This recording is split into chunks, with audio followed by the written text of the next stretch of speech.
School college বিদায় দিতে এত বড় পরিসরে নিতে পারেনি, ছোট পরিসরে হয়েছে।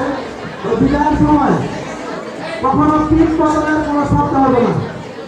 আমি তোমাদের অনুরোধ করবো, এটা 2 নম্বর আদর্শ কলেজ। এই কলেজের বিদায় অনুষ্ঠানগুলো আগে যেভাবে হতো আজকের অনুষ্ঠানের কাছে সেভাবে হয়। আমি আশা করবো এরপর থেকে তোমরা আর কোনো শব্দ পিঠ বদলের হবে না। বিদায় অনুষ্ঠানটা বিদায়ের মতো হবে, ভাব গান্ধীত্ব পরিবেশের মধ্যে বিদায়টা হবে, এটা আমরা বিশ্বাস করি।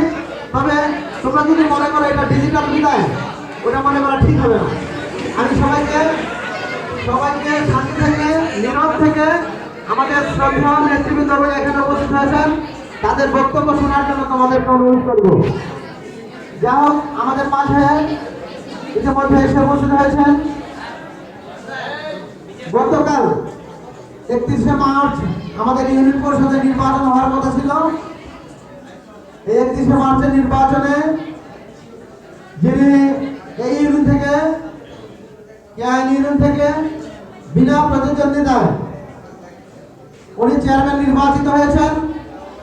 আমরা বিক্রমপুর আদর্শ কলেজের পক্ষ থেকে আজকে 1 তারিখ নির্বাচনের পরের দিন উনি এখানে এসেছেন। আমরা কলেজের পক্ষ থেকে ওনাকে শুভেচ্ছা এবং অভিনন্দন জানাই। আমাদের মাঝে উপস্থিত আছেন ইউনিয়ন পরিষদের নবনির্বাচিত বিনা প্রতিদ্বন্দ্বিতার চেয়ারম্যান জনাব মোহাম্মদ আশরাফ আলী। জনাব আশরাফ আলী আমাদের মাঝে উপস্থিত রয়েছেন। আমরা আবার ধন্যবাদ এবং অভিনন্দন জ্ঞাপন করছি। বাকি অনুষ্ঠান পরিচালনা করবেন আমাদের ইকোনমিক্সের অধ্যাপক জনাব ফরাজ আলী। ধন্যবাদ।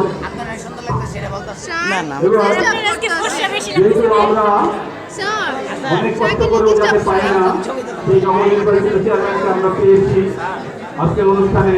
তাকে ফুলের তোড়া দিয়ে অভিনন্দন জানাবে আমাদের বিক্রমপুর আদর্শ বিশ্ববিদ্যালয় কলেজের গভর্নিং সদস্য জনাব মোহাম্মদ ভূঁইয়া এবং আমাদের অধ্যক্ষ জনাব মোহাম্মদ আব্দুল ফাতেহ খান।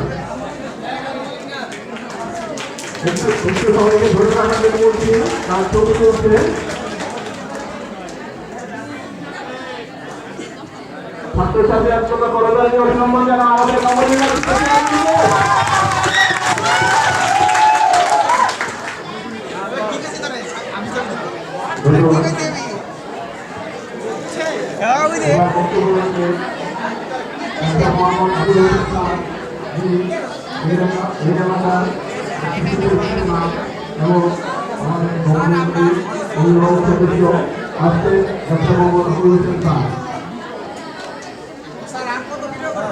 সব একটা ভিডিও করলে কেমন স্যার